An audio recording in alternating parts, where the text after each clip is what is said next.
Every year, as the harvest comes in, folks from across the state will gather in Canyon City, Colorado at the winery at the Holy Cross Abbey.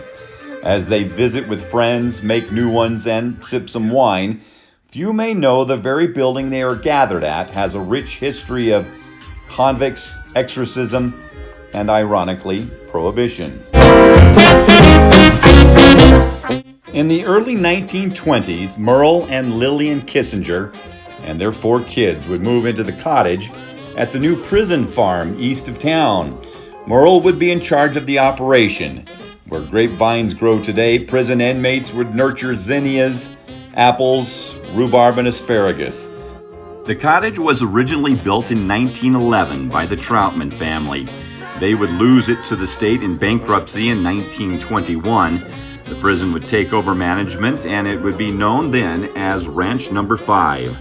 By the time the Benedictine monks purchased the land to the west to build their new monastery and school in 1926, the Kissinger family had already moved in. The grandkids would recall the stories of one of those convicts with ties to the Chicago mob during Prohibition. The son-in-law of Diamond Jack Alighieri had done his time here on the prison farm. Alighieri was a member of a rival gang of Al Capone in Chicago. Diamond Jack owned property in Colorado. That may be why his son-in-law ended up here. The prison farm would expand and additional buildings would be added, and by 1956, the state would work out a deal to acquire land further east where the prison complex is located today.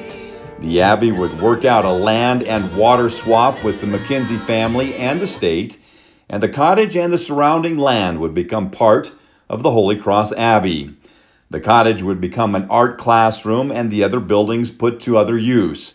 But by the mid-'80s, declining enrollment and increasing costs would eventually lead to the closure of the Abbey School. The cottage would be turned into a rental home, and the other buildings would fall into disrepair. Its future looked dim.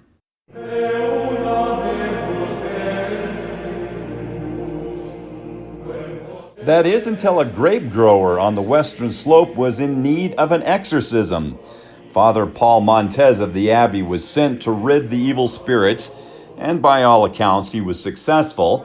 When Father Paul returned to Canyon City, he convinced the other monks at the Abbey that a winery would be perfect on the old prison farm property.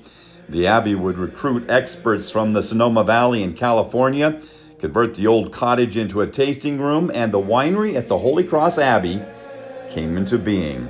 Sure. The 1911 beauty of this arts and crafts cottage, it just makes my heart swell that we still have the curved outline on the front porch. We still have all the woodwork in the windows, the posts and beams in the ceiling. We didn't put these in. These were original from 1911. And that we've preserved this history so beautifully is very meaningful to me. Larry Otto, an accountant from New York City, was looking to escape the big city and start a new career when he learned of the winery. He would purchase the operation and lease the land from the church that year. At about that same time, the Catholic Church was selling land and properties around the globe. An Italian con man by the name of Raffaele Folieri got mixed up in the deal. Folieri was known for dating actress Anne Hathaway. By the time Folieri's scam was uncovered, the Catholic Church no longer owned the Abbey, and Folieri was in federal prison. The property, including the land under the winery, is now owned by an investment firm in California. Otto and his staff would weather that storm.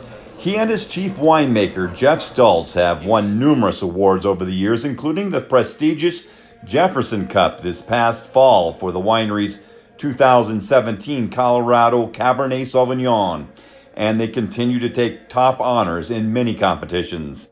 The grapes for the winery come from many different sources, but each year they use more and more Colorado fruit. They are producing 9,000 to 10,000 cases a year today. Liquor sales across the country are way up since the start of this pandemic. Nationwide, the biggest seller right now is, no, not wine, tequila. It's up 75%. But here locally, it's still not wine. Everclear. The high alcohol content makes it perfect for hand sanitizer. At least that's what people buying it are saying. But wine sales are up 60%. Beer sales are booming as well. Surprisingly, or maybe not, one brand is doing exceptionally well. I think I'll request the light version.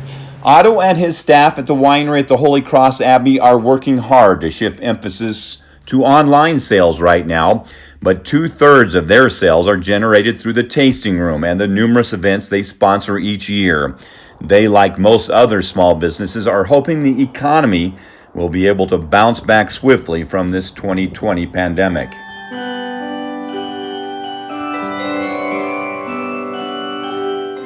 Paula Shagley has been playing the Carillon bell system in the bell tower at the monastery next door several days a week lately. She started off this performance with the Abbey Fight Song, a good tune to rally by right now. The monks are long gone, the convicts have long left, but the blossoms will still bloom, the sun will still set, and the moon will still rise. And with a little faith and a nice Colorado Cabernet, we will weather this storm. That's another edition of Throwback Thursday. Thanks to the Kissinger grandkids, Larry Otto and Sally Davidson of the Winery at the Holy Cross Abbey, and Paula Shagley and Brenda McKay of the Holy Cross Abbey. I'm Chris Jenkins.